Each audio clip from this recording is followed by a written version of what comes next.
সংগঠনের সাথে কাজ করি, প্রোগ্রাম অফিসার।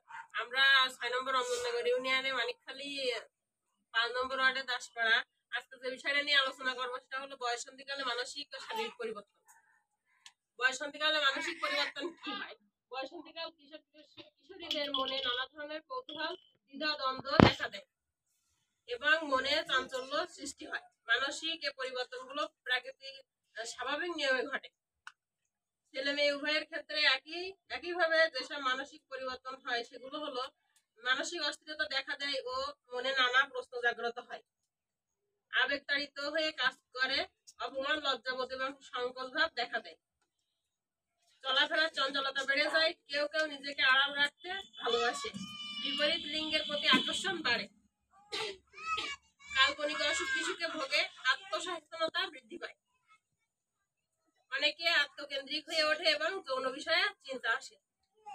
কৈশোরকালীন সময়ে শরীরে দ্রুত ওজন বাড়ে। এ বৃদ্ধি 10 থেকে 19 বছর পর্যন্ত চলতে থাকে। বেড়ে ওঠার এই প্রক্রিয়াটি অনেকটাই বংশগত, তবে এখানে পুষ্টির বেশ অভাব রয়েছে। কিশোর কিশোরীদের শারীরিক উচ্চতা ও গঠন কেমন হবে তা তাদের এ সময় পুষ্টি গ্রহণের উপর নির্ভর করে। দেহের চাহিদা অনুযায়ী পুষ্টিকর ও সুষম খাদ্য গ্রহণ করা হলে শারীরিক বৃদ্ধি সঠিকভাবে সম্পন্ন হয়। কিশোর কিশোরী সকলে অপর্যাপ্ত পুষ্টি ও পরিচর্যা পাওয়ার অধিকার রয়েছে। জাতিসংঘ প্রণীত শিশু অধিকার অনুযায়ী প্রত্যেক রাষ্ট্র শিশুদের পর্যাপ্ত পুষ্টির ব্যবস্থা করতে অঙ্গীকারবদ্ধ। বয়ঃসন্ধিকালে মানসিক পরিবর্তন হলে কি কি মানসিক অস্থিরতা দেখা দেয়, চলাফেরার আড়াল করে রাখে,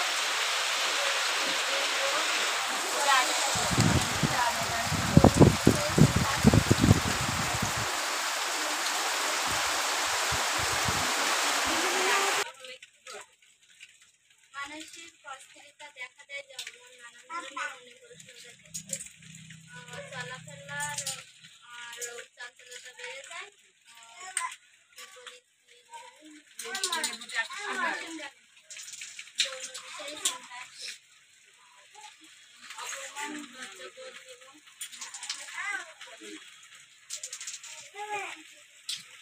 রাখার চেষ্টা করে।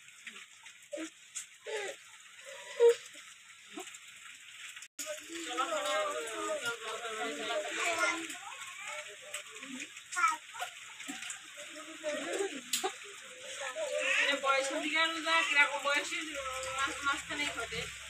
10 থেকে 19 বছরের মধ্যে বয়ঃসন্ধিকাল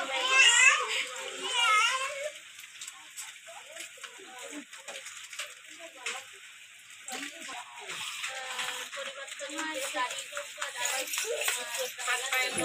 হয়, এইগুলো হলো শারীরিক পরিবর্তন। উচ্চতা বৃদ্ধি পায়, ওজন বৃদ্ধি পায়, তারপরে লিঙ্গ হয়, এগুলো হয়। আর যে কিশোরীদের মানে স্তন বৃদ্ধি পায়, তারপরে জরায়ু ডিম্বাশয় বড় হয়, মানে এগুলো শারীরিক পরিবর্তন।